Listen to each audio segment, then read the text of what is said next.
kadang-kadang pertanyaan itu tidak perlu dijawab, dan itu benar. Bisa dijadikan inspirasi kita semua kalau misalnya ditanyain kapan nikah gitu. Kan emang nggak perlu kita jawab, karena kan itu privasi kita.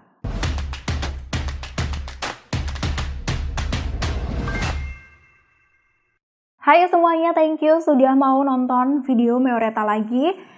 Terus terang, sampai detik ini berarti sudah ada 5 hari debat Cawapres berlangsung ya kemarin. Tentunya kita bisa melihat jelas siapa kira-kira calon yang memang keren, yang memang unggul, dan yang memang ciamik gitu dalam menjawab pertanyaan panelis, dalam menjawab pertanyaan dari paslon, dari calon lain gitu.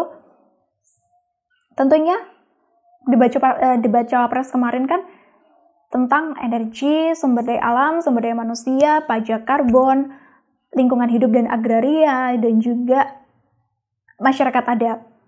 Tapi ternyata di situ tidak hanya materinya yang keren, ternyata banyak sekali gimmick-gimmick yang diciptakan oleh Mas Gibran.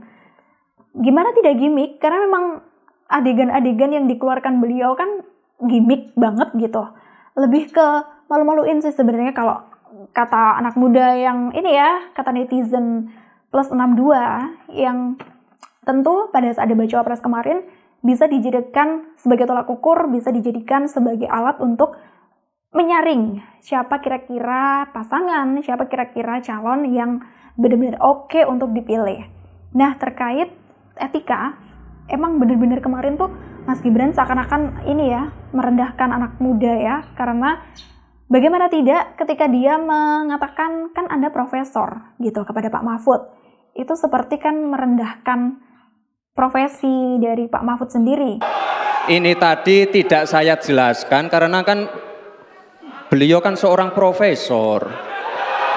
Sesuai dengan kalau pendukung yang fanatik justru menyalahkan. Karena apa?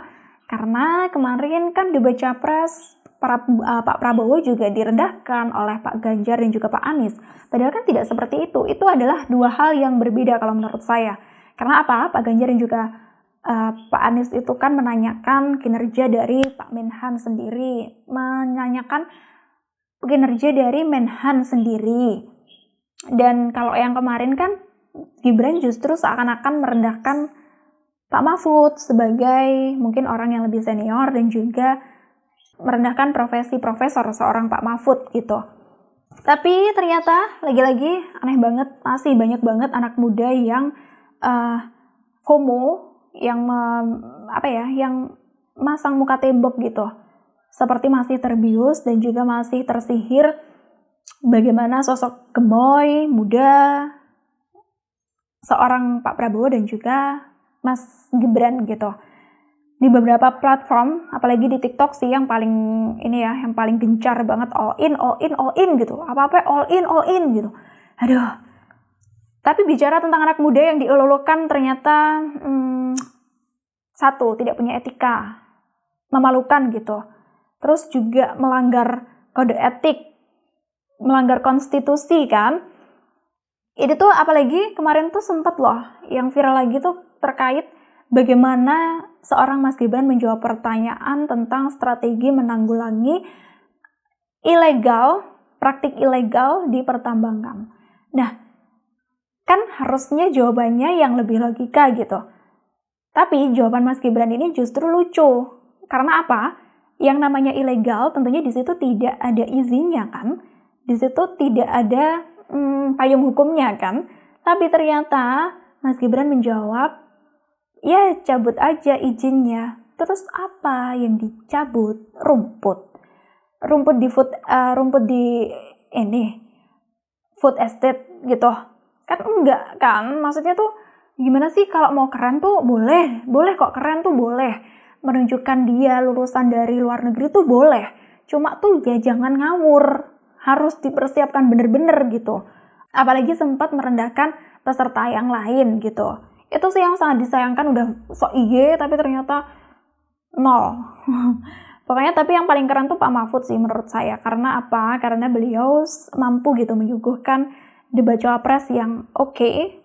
Materi dari panelis apa yang disampaikan oleh moderator tuh benar-benar ditampung, pertanyaan tuh benar-benar dijawab dengan baik oleh Pak Mahfud. Tapi ada pertanyaan yang ada pertanyaan yang memang tidak harus dijawab Pak Mahfud gitu, karena kemarin sempat ada pertanyaan tentang inflasi hijau atau greenflation yang diutarakan oleh Mas Gibran. Itu sesuatu yang receh kalau menurut Pak Mahfud. Tapi ada benernya juga sih, karena apa? Ya, tidak semua pertanyaan tuh perlu dijawab gitu.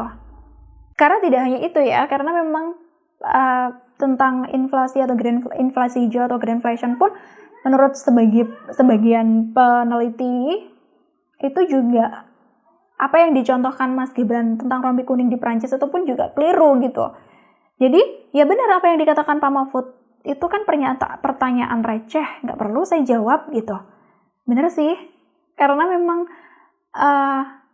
Mas Gibran ini terlalu jumawa gitu loh kalau menurut saya, terlalu sok-sokan oke gitu. Padahal ternyata dia juga salah memberikan contoh.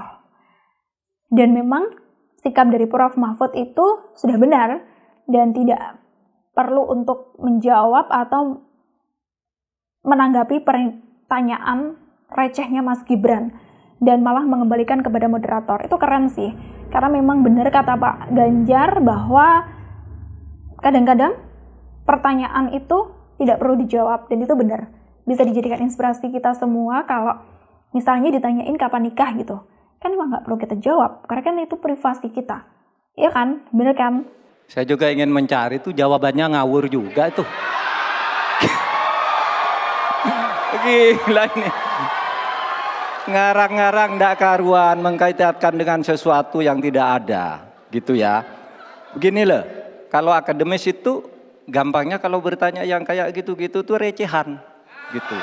Recehan. Oleh sebab itu tidak layak dijawab menurut saya.